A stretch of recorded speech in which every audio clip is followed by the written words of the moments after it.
Monsieur le Premier ministre,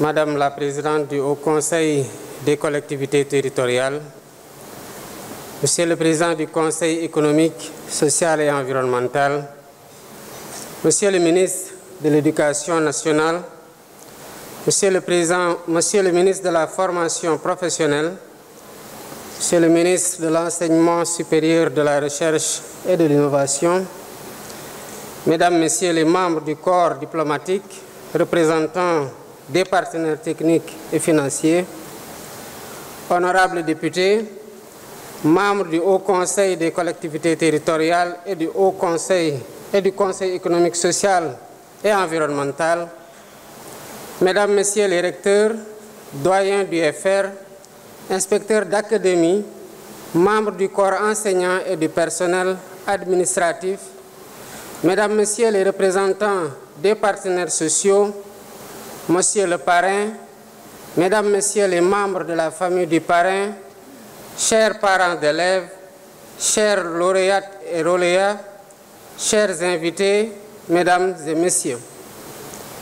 La cérémonie solennelle de distribution des prix aux lauréats du concours général est assurément un de ces moments importants qui rythment la vie de notre nation. Elle nous offre l'occasion de célébrer les meilleurs élèves des classes de première et de terminale qui se sont distingués par des performances exceptionnelles.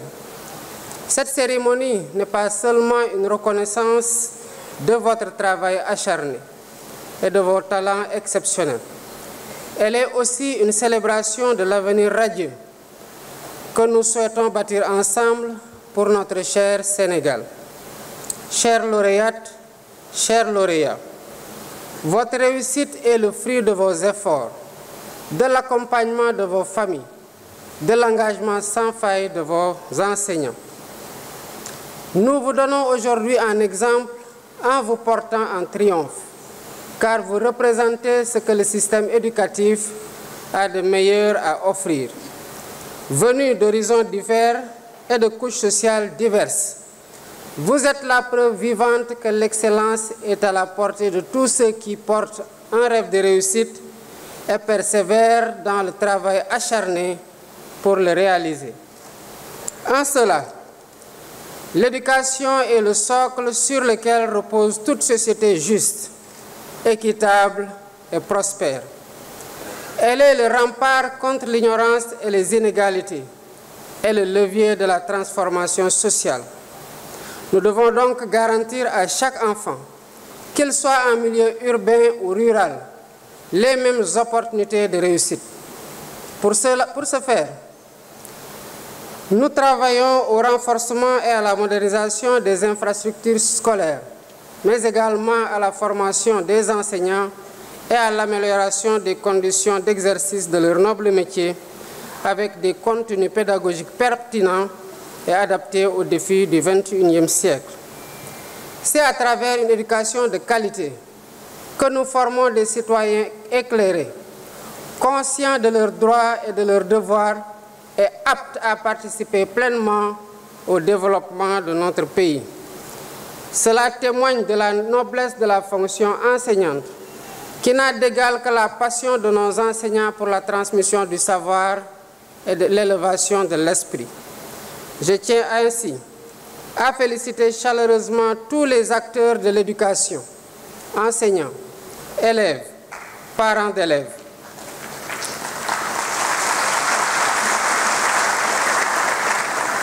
Je remercie particulièrement les partenaires ainsi que le comité d'organisation pour la réussite de cet événement phare de l'agenda républicain. Mesdames et messieurs, cette cérémonie, au-delà de son aspect symbolique et festif, nous invite à une réflexion profonde sur notre système éducatif dans un monde de plus en plus complexe et exigeant. Le thème de cette année, enjeux, défis et perspectives pour une école au service de la souveraineté nationale, est d'une pertinence particulière. Il interroge la place fondamentale de l'école dans notre programme de gouvernement et nous oblige à repenser le système éducatif pour en faire un véritable levier de notre souveraineté nationale. Cette option a été brillamment développée par M. Waliba, professeur de lettres modernes au lycée Cheikh Hamidou Kane de Mbao, que je félicite pour la qualité remarquable de son exposé, qui a fait ressortir clairement la volonté de transformation systémique de notre pays pour renforcer notre souveraineté. Notre jeunesse dynamique et engagée a un rôle crucial à jouer dans cette perspective. Elle y parviendra grâce à un système éducatif qui intègre les valeurs africaines et surtout les langues nationales. Un système qui aspire à être autonome, inclusif et de qualité en vue de parvenir à la société éducative que nous souhaitons ardemment. Cette société éducative sera le fruit de la transformation systémique du Sénégal qui elle-même passera nécessairement par le renouveau et le repositionnement stratégique de l'école dans les valeurs, ambitions et les ambitions culturelles de notre société. Ce renouveau de l'école se fera entre autres par le développement du numérique à l'école avec l'impératif d'accentuer la digitalisation intégrale du système éducatif. Par ailleurs, un programme de recrutement d'enseignants permettra de combler le déficit actuel et d'éliminer les classes multigrades et double flux ainsi que les abris provisoires à l'horizon 2030. Poursuivant le même objectif, les conditions pédagogiques et techniques seront améliorées en développant des filières d'apprentissage pratique pour répondre à des besoins spécifiques de main-d'œuvre de qualité. Mesdames et messieurs, notre pays a un besoin urgent de renforcer l'enseignement des sciences et des mathématiques afin d'accroître considérablement le nombre d'élèves dans les filières scientifiques. Cette année, nous avons eu moins de 17% de candidats au baccalauréat dans les séries scientifiques et techniques. Cette régression inquiétante des candidatures scientifiques au baccalauréat doit impérativement s'arrêter pour éviter d'hypothéquer nos ambitions légitimes de souveraineté alimentaire, pharmaceutique, numérique, technologique et même en matière de sécurité. Le Sénégal a besoin de scientifiques pour faire face aux défis du temps présent et à venir. En réalité, le monde dans lequel nous vivons, en compétition avec d'autres pays et avec d'autres peuples, est un monde de connaissances, particulièrement de la connaissance scientifique, technologique et numérique. Aussi, la conquête des souverainetés auxquelles je vous invite passe nécessairement par la maîtrise des sciences, des mathématiques, des technologies et du numérique. C'est pourquoi j'invite les apprenants à redoubler d'efforts pour s'approprier les sciences, les technologies et les mathématiques. J'invite aussi les pédagogues à réfléchir sur les voies et moyens de faire de notre système éducatif un espace attractif d'apprentissage des sciences et des technologies. Un espace qui forme des élèves créatifs, dotés de capacités d'innovation. L'enseignement technique et la formation professionnelle seront des leviers d'industrialisation, de valorisation des ressources et d'amélioration de l'employabilité des diplômés. Nous comptons renforcer la carte nationale des établissements d'enseignement technique et diversifier les offres de formation pour une éducation plus inclusive et de qualité.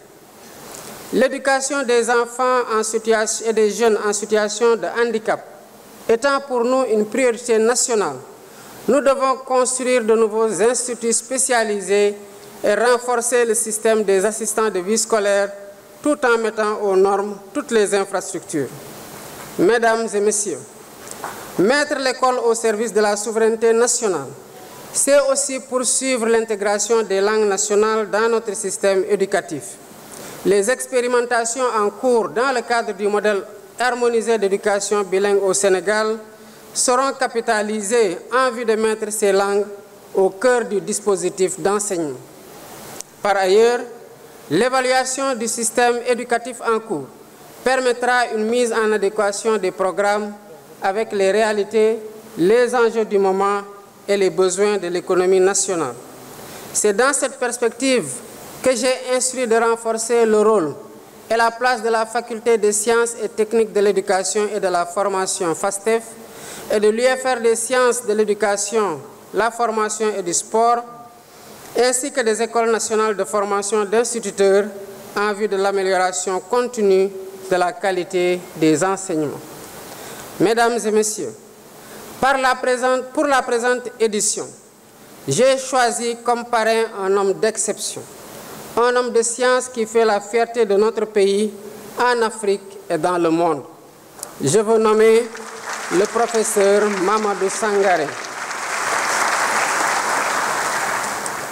Produit de l'école coranique, ce mathématicien devenu professeur titulaire de classe exceptionnelle des universités a été directeur du laboratoire d'algèbre, de cryptologie, de géométrie algébrique et application de l'université Cheikh Anta Diop, responsable de la commission recherche et innovation de l'Union mathématique africaine, président de la Société mathématique du Sénégal, directeur général de l'enseignement supérieur, conseiller scientifique de la Commission nationale de cryptologie, membre de l'Académie nationale des sciences et techniques du Sénégal.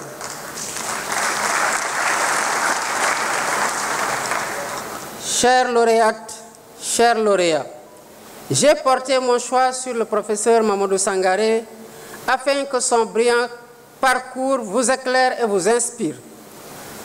Vous devrez, comme lui, toujours persévérer dans le culte de l'effort et de l'excellence pour rester parmi les meilleurs.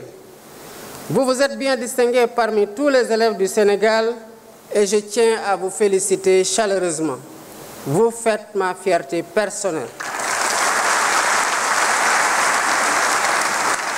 Vous faites aussi la fierté de toute la nation.